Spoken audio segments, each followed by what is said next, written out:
Hi, everyone. It's so really bizarre to see little pockets of all of you on the screen. And I feel like we're all in little spaceships and we're all isolated, wandering around out in space, wondering when we're going to land and how we're going to land and what it's going to be like on this new planet that we're going to be arriving on, hopefully soon.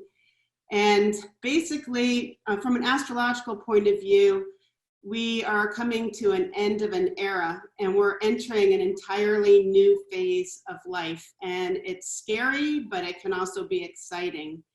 And it's like when people thought the world was flat, that's how they perceived the entire world in that way. And then all of a sudden, they figured out that it was round, and it was such a huge paradigm shift that people had trouble trying to figure out, how do we operate within that new system?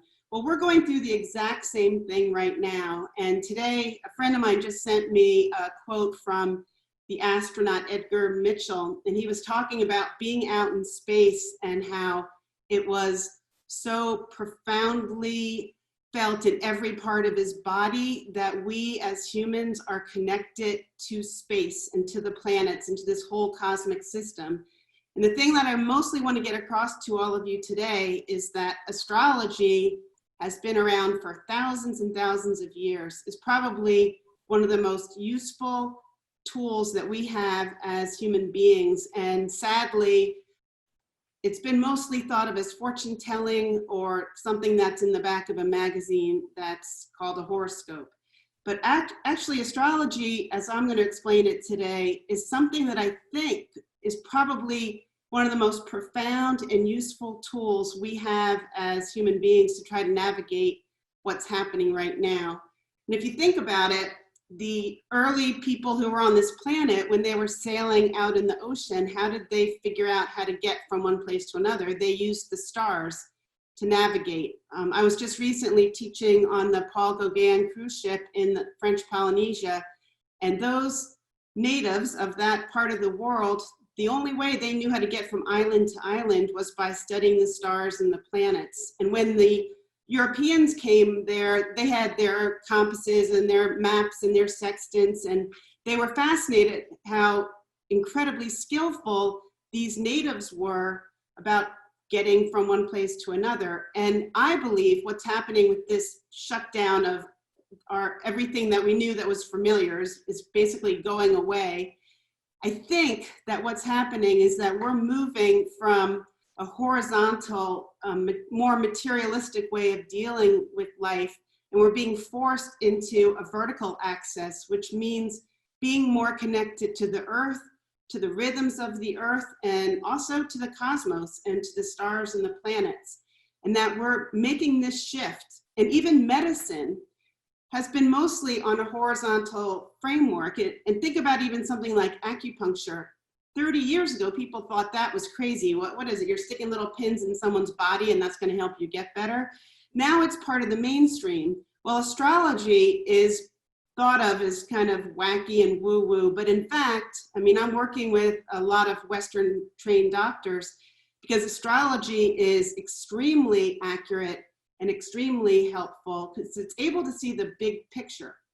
So in China, years ago, the astrologers were considered the highest of the high. They were like the holy people because they could read the qi, the energy of the whole system.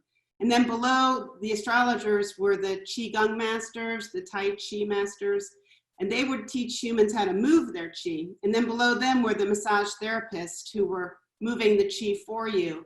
And in our culture, everyone has a massage therapist for the most part or has gone to one.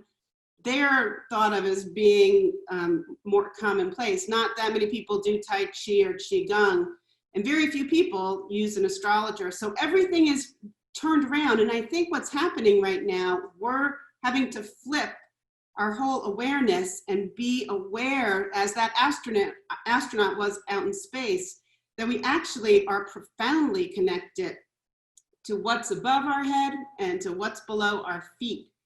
And if we can connect with these more natural rhythms, I think we'll have a much easier time coming through this transition. And I always knew that this was going to happen at some point. I just didn't think it was going to be as sharp a flipping of a switch as it has been. And it's something that when I was on George Norrie's show on Coast to Coast back in January, I said that I felt that whatever was coming was going to have to do with the element of air. And sure enough, this virus attacks the lungs. And it's something that's shut down all of air travel. So air is both what it attacks, and air is also the solution. And look at all of us right now. We're all on the airwaves connecting with each other. And I feel like we're all in our little tiny little spaceships. And if we didn't have this ability to connect through these wires and the internet and our phones, can you imagine how much more frightening this whole thing would be? So we're very lucky in many ways with that. So in terms of astrology, for those of you who don't know anything about it, I know I've recognized some of you who, when you first met me, you were thinking, oh my gosh, astrology, I have no interest in that at all. And then after they heard me give this little talk, they're like, wait a minute, maybe there's something to this. So we are electromagnetic beings. We are no different than a turtle or a butterfly. We are connected, as everything in nature is, to having a pattern. So we were born with a pattern. And all that an astrologer can do is read your pattern. And what your pattern is your electromagnetic vibrational piece of music. And what that is the music of these spheres, these balls, these rocks in space that are circling around us. And if you think about it, the design of how this system was created, it is so perfect because these rocks in space always go in the same direction at the same speed. They never bounce around. There's a design to that cosmos. And every single one of those rocks in space gives off energy. It gives off frequencies. It gives off electromagnetic energy. And I always like to refer people who are more scientific to look at The Economist magazine. In November of 2017, there was an article where scientists were proving that the planet Jupiter gave off electromagnetic energy that could actually be read on a little machine that they had. So there's something happening out there with that planet, along with all the other planets, that's actually being felt here on this Earth. So it's easier to explain this if you look at the moon, because the moon, another rock in space, is causing all of the tides to go up and down. And every scientist knows that that's a fact. But when you really start thinking about it, you could think that's really bizarre and weird. Why is that rock? It has something to do with gravity, the gravitational pull, but it's affecting our planet a lot. We are about 90% water. So that means that during a full moon, we're being pulled on. So things are more heightened. It's why in our language, the word lunatic comes from the word lunar, which means you go a little bit more crazy during a full moon. I know that I'm super sensitive to them. I never sleep well. My dogs are more restless. It's just an influence. It doesn't predict the future. I don't believe astrology can predict the future. It can see trends. And that's what I was able to do when I was on the George Norrie show. I could see this weather that was coming. And as long as we can understand both our personal weather pattern and the whole global weather pattern, we can deal with things better. And we know that we have hurricanes that come and they cause a lot of destruction. And then on the other end, there's new growth. Same thing with a forest fire. We're going to have a lot of destruction from the virus. We're going to have a lot of big changes. But there's going to be something that comes out of this. Like already, have you seen how in Venice, the water is bluer, and in LA, there's less smog. People can see the stars better. This is what I'm talking about this vertical axis that we're moving to. We are being forced to connect with the slower rhythms of life and to nature. And you know how a couple of months ago, everybody was on their iPhones only talking to each other that way? Now it's like you crave human connection more than ever. And it's time to realize that that's really the key to our survival as a species, is to be more connected in these ways that are more natural. And much more wholesome. And I believe right now that there is an incredible amount of strength we can get from connecting to something that's bigger than us. And to me, the thing that's bigger than us is this system, this planetary world that we live in. So when an astrologer is looking at a chart, what they're doing is reading a map of where everything was at the moment that you were born. So think of it like a piece of music. So the planets are like the musical notes, and we all have the same number of planets that are in our musical score. There's just a set amount of notes that any musician can play with. And the musical notes fall into a system. They fall into the staff, you know, the lines, and then bang goes the notes into that system, and then you have a piece of music. So what an astrologer is doing is reading a person's piece of music. Now, some people are born with extremely complicated symphonies. Some people are playing jazz, some people are classical, some are rap artists. And the trick is to make sure that you understand how you're designed and how you're wired so that your life is easier. Where it becomes complicated is if you're a child and let's say you're born with rap music and everyone in your family is classical, you're going to have a very painful, very difficult childhood unless you have extremely evolved parents who are going to understand how to work with you. So the goal of a good astrologer is with absolute compassion. And I always call astrology the language of compassion, because once you understand how someone is created and how they're designed, you can be at peace with it and you can move forward and learn how to play your musical score the best possible way. And in fact, I believe you're supposed to outgrow your chart. You know, when a musician gets really good, they don't even have to read music. They can just sit down and just do it. We're supposed to be like that with our lives as well.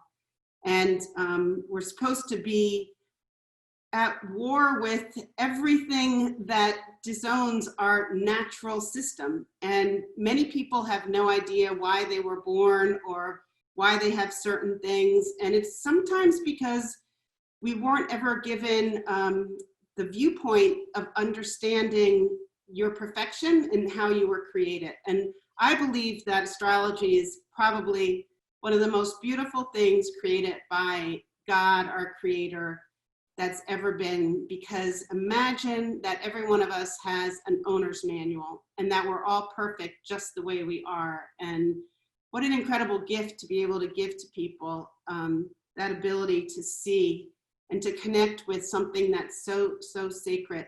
I don't know if many of you realize that when baby Jesus was born, the wise men that were going to find him, what were they looking at? They were following the Star of David.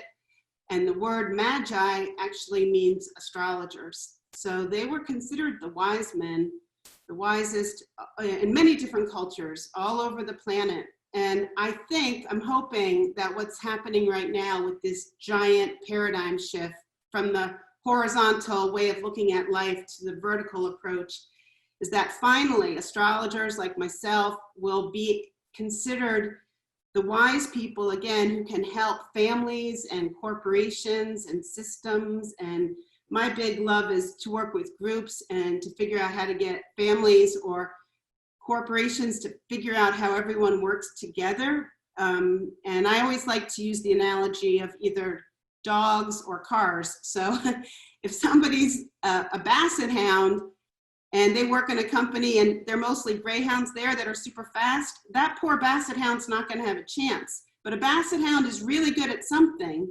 So we always have to figure out, okay, what's the best use of a human being within the organization where they are. And I'm doing a lot of work right now also with family systems and trying to figure out, once we can figure out how everyone works together, it's like this amazing dance, then you can be at peace with it. And it's been probably the most helpful thing for me in my life to understand astrology. So it's my favorite thing to teach and to share. I could literally talk to you guys for 8 hours nonstop about this, because I feel like I'm like bursting with information that I want to share, because I understand how incredibly peaceful it can be to understand why things are the way that they are.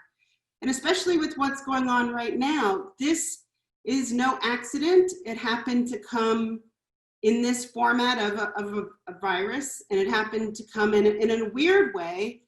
We might be grateful that it wasn't something even worse. I mean, I know it's horrible, but something was coming, and it's time. It's like a really big wake-up call, because we as humans were not connecting with each other in that intimate way, that touchy-feely, let's play a board game kind of way, as opposed to just being on an iPad or a cell phone all the time.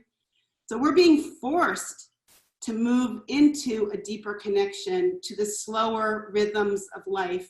And one of the most important things to think about is that when we're going 150 miles an hour and we're constantly on our iPads, our computers, and on our phones, it's actually a symptom of immobility, because when you're going that fast, you don't notice anything that's going slower than you.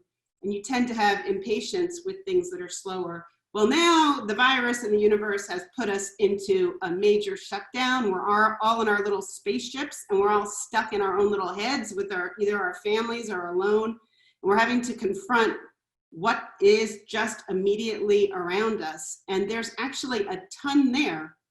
I once met a very amazing, well-known artist who was probably one of the most brilliant people I've ever met in my life. I only got to spend one day with him, and I went to his house, and he took me outside, and he drew a big circle in the dirt.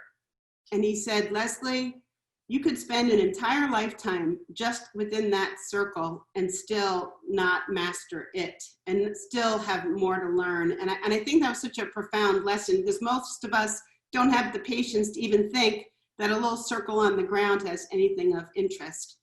So right now, what we need more than anything are these wayfinders. That's what I'm calling them. People who have this esoteric knowledge, the people who have the wisdom of many, many centuries. That's what astrology is. It's the wisdom of many thousands of years, of people who have understood that there's magic in these stars and these planets, and that we're part of this cosmic system. We're not separated from it. And that these planets, as I was telling you earlier, they all give off energy. They give off rays.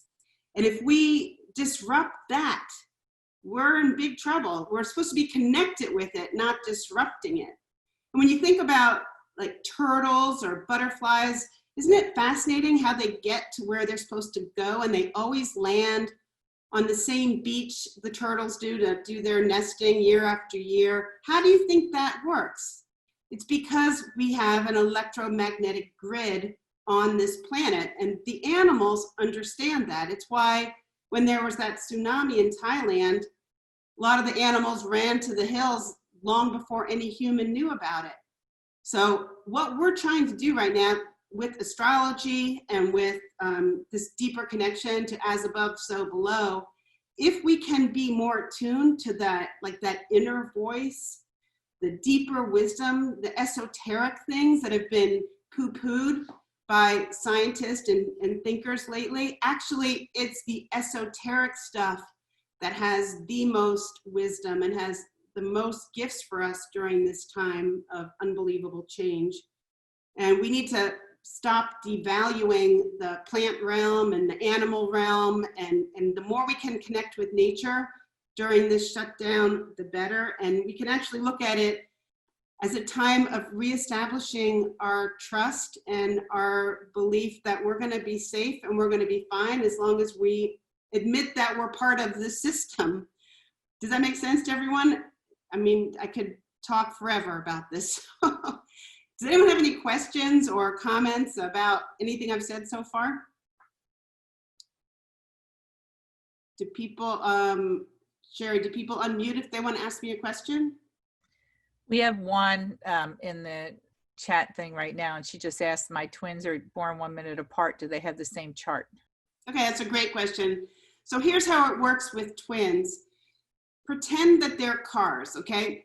Your twins are both little red Mercedes convertibles. They look alike, They have the exact same owner's manual. And anyone who looks at them would say, well, they're twins. In their birth chart, their owner's manual looks exactly the same. Here's why astrology is so much based on free will. You know what's the difference between your two twins? The driver. You have free will. So when I tell you that your astrology chart is a piece of music or like an owner's manual in a car glove compartment, when a baby is born, they have free will how they're going to play that piece of music. So that those two cars that I just described, after 10 years, one car could look pristine and look like it never left the garage because the owner took really good care of it. The other car could have been beaten up, the person could have become an alcoholic, and the car got into a lot of crashes, and someone could say, look, astrology doesn't work. These people have the exact same chart and they're totally different. Well, guess what? The reason why they're totally different is because we have free will, which is one reason why there is no way on earth anyone can really predict the future. So I have a real allergy to people who predict the future. I think it's dangerous. I don't think it's helpful. What's helpful is knowing your owner's manual, knowing that you have a choice what you're going to do with it. When I was 19, my mom sent me to an astrologer. And she basically, my mother sent me because she was worried about me because she thought I was kind of a lost soul, which I was. And she said, oh my gosh, Leslie, you are so creative. What are you doing with your creativity? I said, nothing. Because I had been told repeatedly when I was a child that I couldn't draw, that I had no talent, and I was terrified to draw. Some of you have heard the story about my teacher when I was in I think it was second grade, who I drew a picture of a little boy at the beach and I put a belly button on him, and I started laughing because I thought it was funny, and she saw me laughing, saw my picture of a boy with a belly button and got really mad at me, grabbed my hand, took me to the front of the class, made me hold up this piece of artwork and pointed to that belly button and said, don't you ever do that again. So I literally didn't draw because I was terrified. I thought, oh my gosh, if I do what's inside of me, I will be made to seem like I'm a fool. And the hardest thing in the world to do is to be yourself. The most terrifying thing to do is to walk out on a stage and utterly be yourself. It's much easier to be an actor and read a script or to read something off a piece of paper. But our job is to figure out who we are, like deep, deep inside of our soul.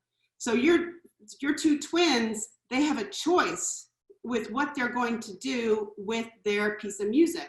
You can either play it badly or you can play it well. In my case, my piece of music was and is, my chart is, as she said, you're very well compensated for the anguish that you go through. And I was like, well, that's interesting when you're 19. Like, what does that mean?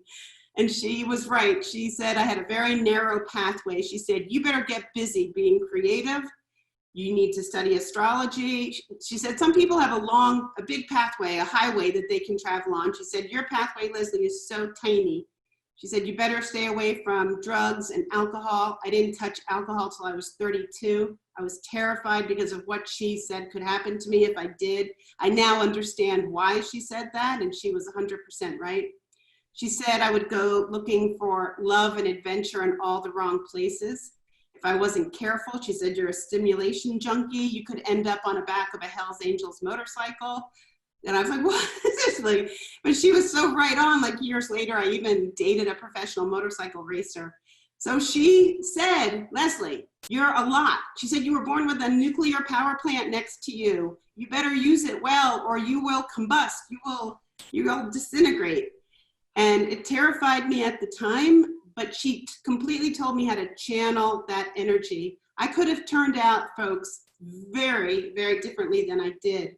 And I realize now, like when I'm talking with you, you can feel my nuclear power plant attached to me, like it comes out when I'm teaching. And sometimes it's a great thing because I can generate like ideas and energy and creativity. But other times, those of you who know me well, sometimes it's not real fun having that attached to you. But it's just the way I am, and my job is to try to work with it. And I never wanted to be an astrologer, by the way. This was something I did not have a huge desire to do. I'm highly sensitive, and I was writing and illustrating children's books, and I didn't particularly want to look at people's souls. That scared the living daylights out of me. I thought, oh my gosh, I don't know if I want that responsibility. But I know in my chart, as part of my design, I'm supposed to be in service to something bigger than me. I'm supposed to be just an instrument to have something come through me. And I know I'm supposed to help others. So when I started doing astrology, I put my arms up in the air and I said, all right, God, if this is what you want me to do, I guess I'll do it. But you better bring me the clients, because I'm not going to have a website or a business card. Nothing. And it was very bizarre. With no effort, within like a week, I started having clients, and then people wanted me to teach. And because I'm doing what I was designed to do, which is heal people, I thought I was healing people as an artist and a writer, but to heal people in a bigger way, when you're on track, when you're doing what you're designed to do, then your life works and things flow. And to me, that's like the best gift you can give to yourself or to family members, is to figure out why you are the way you are. So that was a long answer to the twin question. Okay, we have one from Susanna. I'm going to unmute you, Susanna. You can ask your question. Hey, Les. Hey, Susanna. Probably this applies to a lot of people on the call. Those of us who are empaths or super sensitives, we try to shelter in place. We do stay at home as much as we can. But when we go out, we're like pest strips. I had to go through an airport, super sensitive to the frenzy of fear energy around us. So I'm wondering if you have any protective tips or any ideas that you can give for those of us, or you mentioned being really sensitive during the full moon. Do you have anything to say about that? Yes, I agree with you. When I was on that cruise to Tahiti, everybody thought I was crazy, and I was like a nervous wreck, having panic attacks, because I said, I know something bad's coming. I think it's this virus. And everyone was like, nah, you're fine. Like, people tend to discount those of us who are super sensitive, super psychic, super intuitive. Now, maybe people start listening to me more. I could feel it before it was coming. So it is painful to pick up on stuff. It's why being an astrologer was not exactly my career of choice at first, because I didn't know if I could physically handle that much input. So I think the trick and the way to do it is to I think nature is the solution. I have to be outside a lot. I think walking barefoot. I think whether you carry a stone, or if you have a particular angel or saint or human or person who passed, that I believe that when people die, I don't believe that they're dead. I think that they're still around helping us. So ask for help. I think that's part of what is happening right now, is that vertical access is being more connected to the divine and to the things that don't make logical sense. I think our logical brain is going to get us into a lot of trouble. I don't think this is something we can figure out. I think it's something we have to remember. We're little animals, and we're supposed to intuit things. We're supposed to listen, just like those Polynesians out on the high seas. They would watch the water. They would look at the stars. And you keep yourself protected by whether you just envision yourself with white light around you or whatever works for you. Everyone's got their own particular thing. You can look for prayers of protection. Just realize you're one of the wayfinders if you're that sensitive, because you're picking up on stuff before other people, and you're very much needed during this time, because the intellectual mind is not going to be able to help us through this transition. I don't think. That's my opinion. Okay. Monica J., I just unmuted you. You want to ask your question? Hi, yes. Hi, Leslie. Thank you so much for doing this for us. I greatly appreciate it. My question is, are there some sun and moon signs that are, I got to rewrite what I said, that are taking this situation easier than others? Yeah, the And ones that worse are than getting, others? the ones that are getting the bullseye, direct hit, like getting pulverized, they are going to be Capricorns, the ones born towards the end of Capricorn. Cancers, anyone who's got sun or moon in Cancer. Also Libra and Aries. These are all, because the thing that's happening right now, Saturn and Pluto are, let's pretend they're actors. I never use astrological language to explain anything because it's way too complicated. So let's pretend if we're part of a great theater performance. Right now, we're under the weather pattern of having the great taskmaster, the drill sergeant, the one who wants to restructure us, holding hands with Pluto, the planet of death and rebirth. And they're both in Capricorn. And they're not our enemies. They're basically saying, we need to tear down in order to reinvent. And we have to reinvent in a way that's more connected to earthly rhythms, sacred things that have been around for thousands of years. Like the pyramids, that's a like energy power station in Egypt. We've got all these sacred sites all over the planet that people go to visit.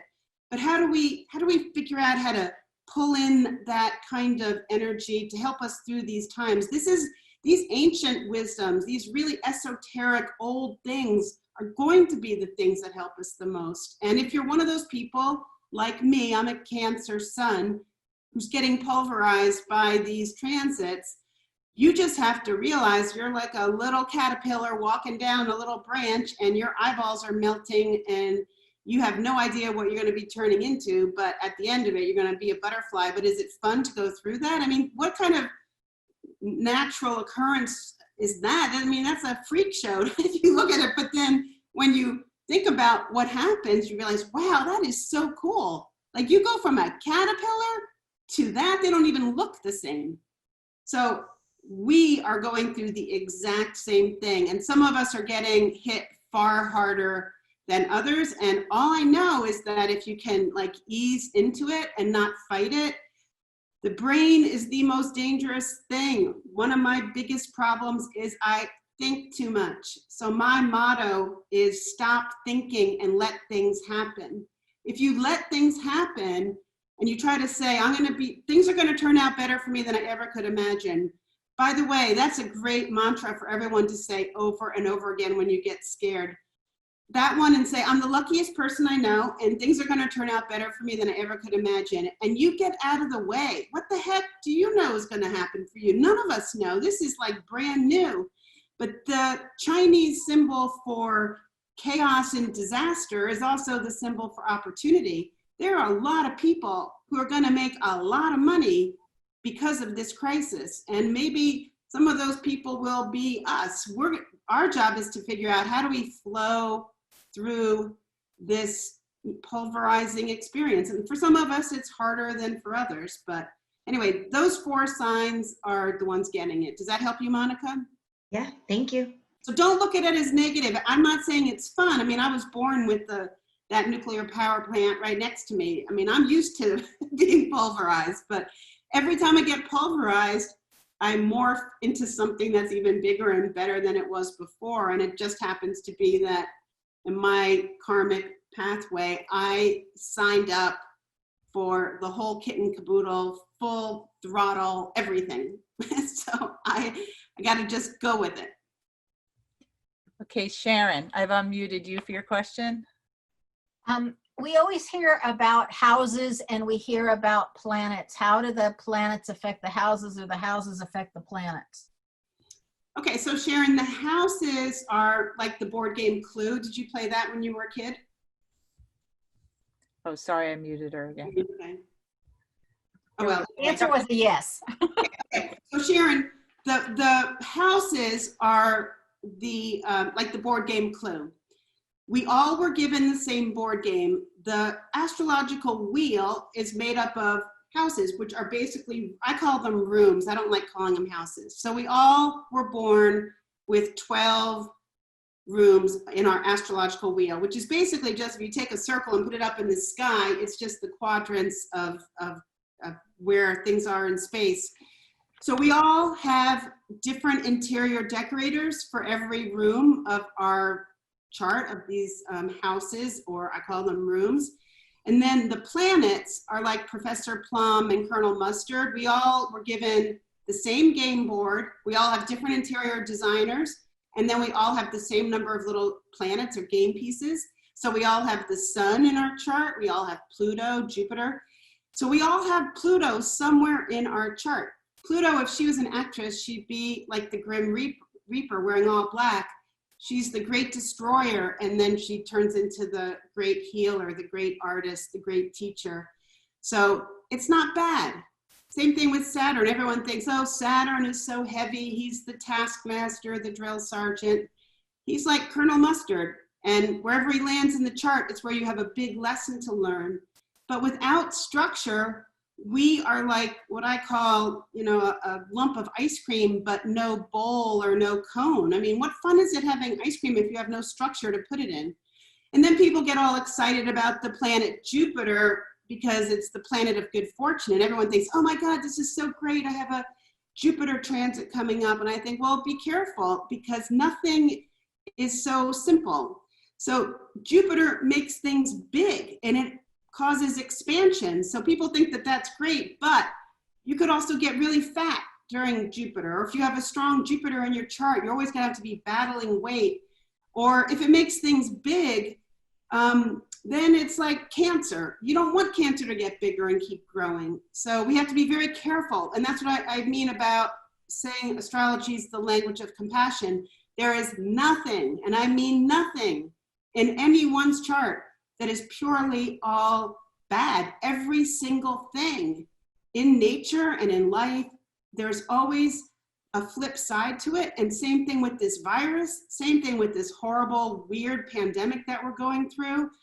Maybe we're going to totally change our health system, and it's going to start working in a totally better way. Maybe we're finally going to be aware of the fact that right now, guess who's a hero to me? Nobody's talking about these people. The ones who are cleaning the hospitals. My God, those guys are superheroes. When I go to the grocery store now, I am so in awe of the person behind the cash register that they go in there knowing every day they could be talking to people who could get them sick. It used to be, we thought, the football players and the Hollywood movie stars were heroes. Right now, guess what? These people who are always ignored. See how everything's flipping? Whatever we thought was true has all been flipped. Everything's different right now. And it's actually we're moving into a more natural, healthier way. And so we have to look at that as a positive thing. Are the cards able to see anything about where we are in this pandemic and where we're going as a whole, not just individually? Are you talking about cards? I don't do tarot cards, so not the cards. I meant like the charts. Okay. Yes. Yeah. Okay. So I have written. If you guys go to my website, you can sign up for my blog, and I wrote 2 articles about the coronavirus. What I think. I predicted well before anybody was talking about when it was going to peak that April 12th and 13th are not going to be easy or fun. I think that's when it's going to really just hit the hardest part. It's going to slowly get better in May. I don't think we're going to be done with this in a major way until the end of the year, but I do feel that the worst will be over by May, slowly. And how life will look on the other side of this, I don't know, but I believe that if we pay attention to our inner voice and get reconnected to nature, somehow or other, we'll be led and we'll be able to figure out our way through all this. And there's huge creativity that can come out of this too. Thank you. Sure. Okay, Lynn, I'm unmuting you now. Oh, hi, Leslie. How are you? Hi, Lynn. So I was just curious about your comment on, oh God, now I have to go find what I said, about how the intellectuals are not going to be who saves us at this point. And I've been very intrigued by how the musicians and the artists and all of those areas that we've kind of not been as engaged with, and the educational system is kind of taken out of education, are what is coming forward and helping people get through this. So do you see this as part of that shift? That's exactly what I'm talking about. The definition of being human and humane is to be creative. We're the only animals on this planet that are creative. And yet artists and writers have had a very difficult time in the last 10 years. So yes, they are part of the wayfinding, the wayfarers who are going to be leading us through this. And without art, creativity, writing, play, nature, that is 100% where we need to put our focus.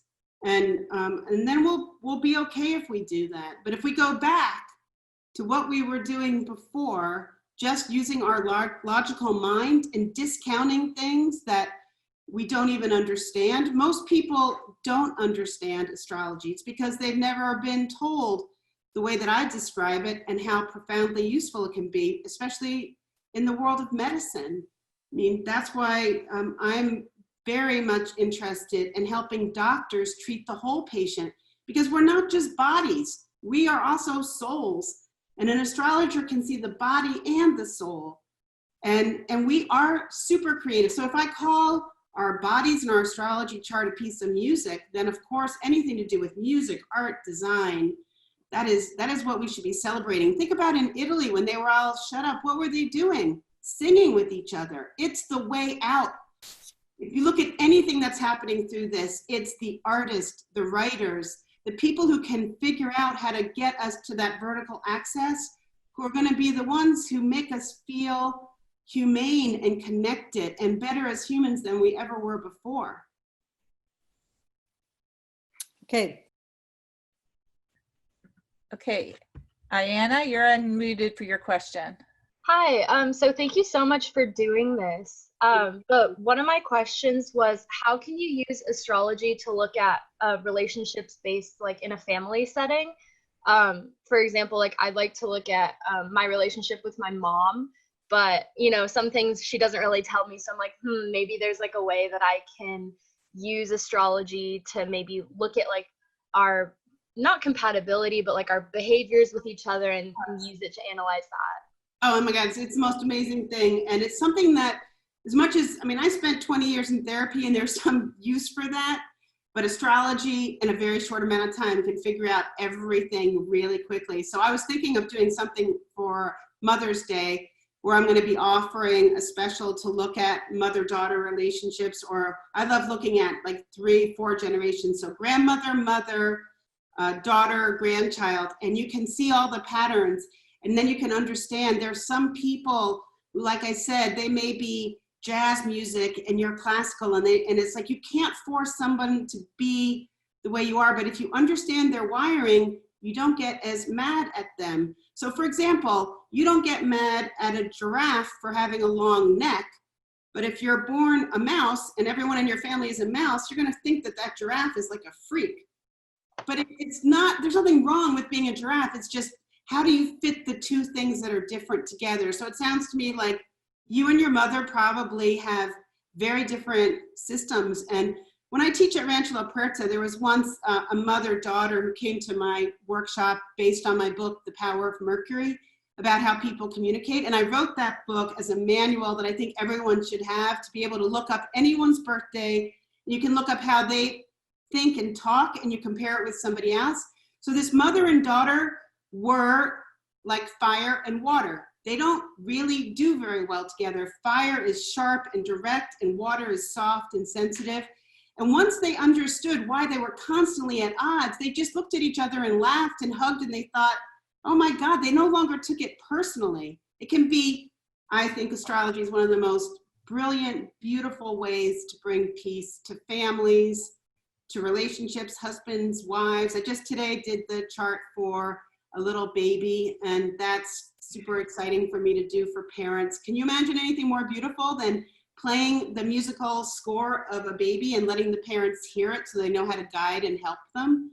I mean, just think of all the ways that astrology can be a peaceful thing for many things, families, corporations, individuals, just everywhere you look. And it's been so misunderstood and put in the wrong category.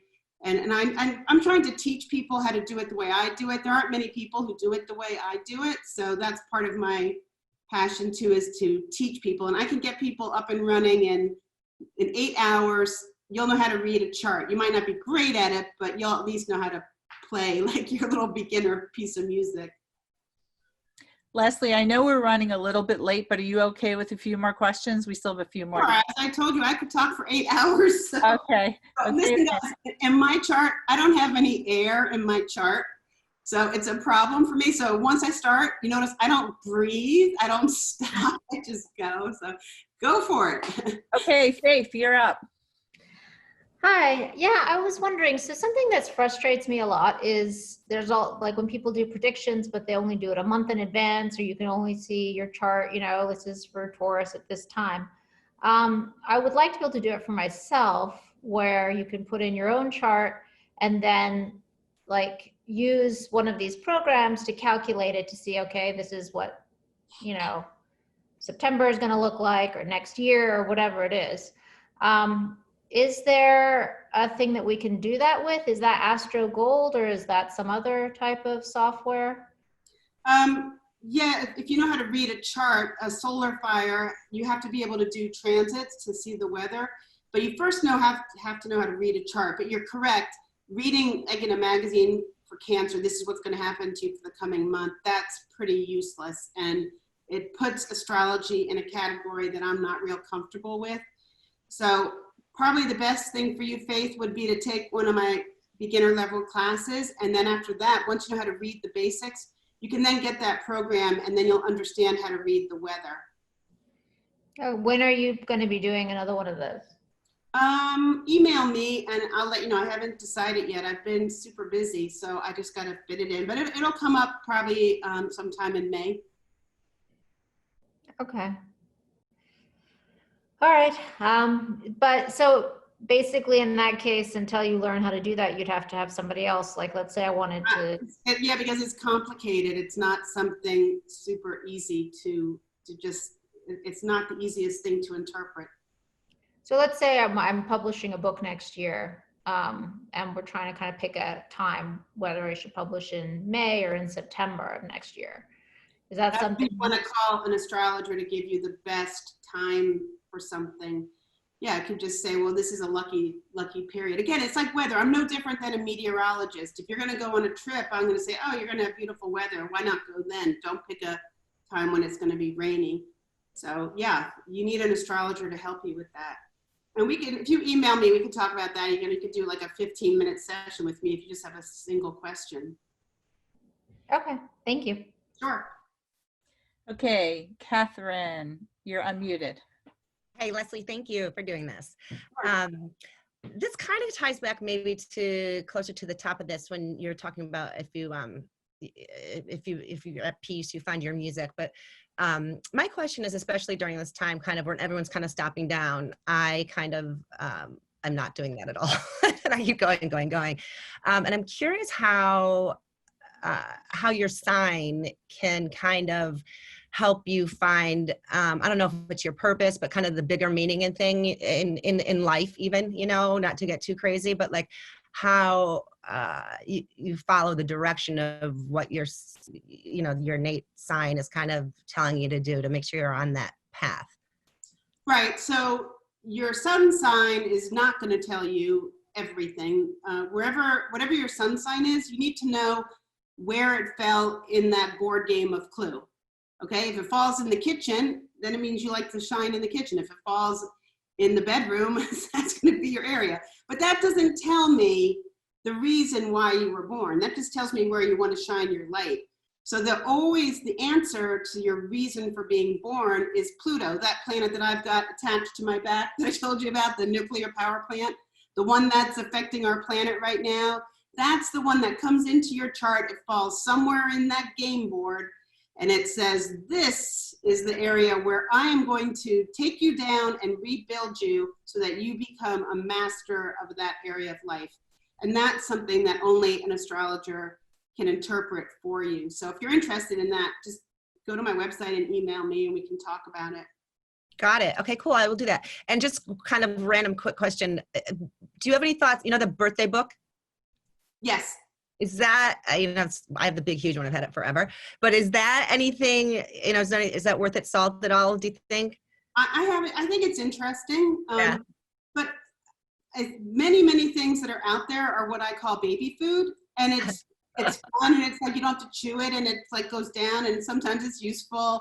But I'm much more interested in really complicated meals. So that's just me. I mean, I'm like into all the exotic spices and the whole big unusual combination of stuff. I don't do just like one little piece. But yeah, I think those books are interesting and they can be useful. Yep. But it's got to be baby food. It has to be, because not everyone born on a certain date is going to be exactly the same. It's not like finding your Pluto. No, no. Thanks. Okay, Sherry, you're unmuted. Hey, Les. Hi, Sherry. How are you, sweetheart? Good. So my question is, this virus in certain ways clearly it's affected everybody in the country and everybody in the world. And to a certain degree, it's affected us all the same, right? We all are supposed to be washing our hands. Excuse me. We're all supposed to be practicing social distancing. There are certain common elements.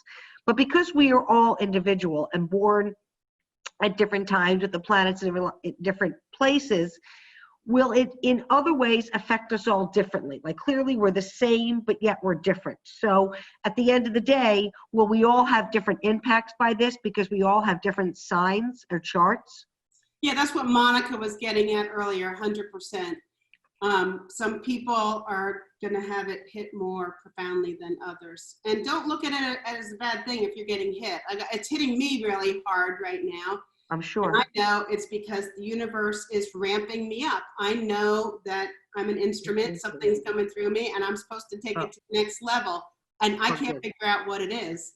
I have to just allow it to show up, which is scary because guess what? We have no control, as each of us is in our own little spaceship here. I mean, it's so bizarre for me to look at all your little faces, many of whom I know in these little windows. It's like, it's bizarre. I'd rather have real life. I'd rather be seeing you. I mean, but is there a way to predict, like, you know how when you look at charts, you say, this one has fire, this one has water, this one has air? Because this is such an air-related scenario, will this impact those who have air or not air differently? Can you say it hits the blues more than the reds, or you can't generalize like that? Well, what I can tell you is that this virus doesn't have air in its chart. So air is how it destroys, and it's also how it's going to be destroyed. So air has to do with the intellect. And you know how like a candle, the way to get rid of it is you either put water on it or blow it out. That's what the social distancing is doing. We're putting air, space between us and the virus. So air is the solution to kill it. So, and someone really intelligent who's going to figure out another way to do it. But this is, this has been happening for many times on this planet. These are natural phenomenons that happen on this earth. And this one is a big one. And we're not used to this. None of us have ever gone through anything like this. And that's what I said earlier about who's our tour guide through this at a spiritual level. And we need those tour guides. And hopefully today this little chat is helping you to calm down a little bit about it, think about it in a different way. Hopefully some of you will want to take my astrology class because I think it can help everyone be at peace. To me, astrology has saved my life 100%. If I didn't have an owner's manual read to me when I was 19, I don't think I would have survived. It was way too hard for me to deal with the complexities of what it meant to be me. Thanks, Les. Sure. Okay, I believe this is the last one. And where'd she go? I'm right here. I'll see. Oh, okay, there you are. You beat me. Here we go. Hi, Leslie. It's so good to see you and hear you. I love everything you say, how aligned we are. I so appreciate your offering. So I know you mentioned that you can outgrow your chart. So my question is, what happens when you outgrow your chart? If your chart is there from the time that you're born and you do this work because you have free will, like you and I have worked together, and so I know I'm working on certain things that are in my chart, but what happens when you outgrow it? How does that impact what happened while you were born, and where do you look to go forward if you've outgrown things? Think about it like a musician. When you master how to play the piano, you can go anywhere and do anything without having to read the music.